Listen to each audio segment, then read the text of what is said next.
Yeah, making the transition to off-road is a lot different. It's you know, that there's difference in training, difference in how you prep when you ride, what you do.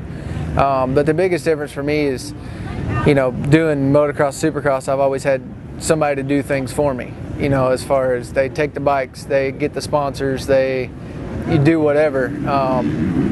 It's all kind of me now, and I'm got all the hats on. You know, team manager, crew, whatever. I do have my mom and dad here helping, and another friend, but it's cool, man. There's a lot of prep work that goes into it. You know, a lot that you don't see as a rider being in Supercross. You don't see that, and now I see it. You know, although it's on a lot smaller scale, but it's good because I'm excited to race now. You know, it's been a lot of prep going into it, and I'm just excited to get on the track.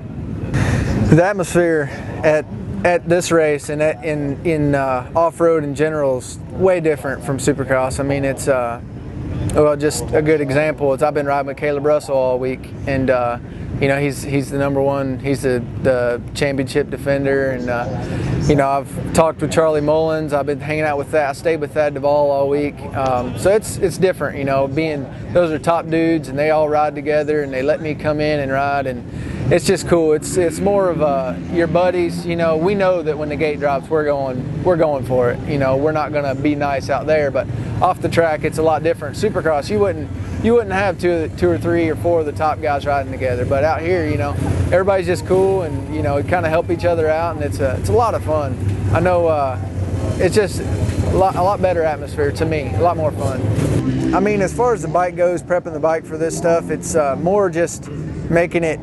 Yeah, I like to say bulletproof. I know it's not, but you know, just making it as tough as you can, because Supercross, it's all about, we need it light. It's only got to last 15 minutes, you know, whatever. This, it's 3 hours, and if you have a mechanical, it's a big deal. You know, you're getting no points, and so you just try to make it as tough as you can.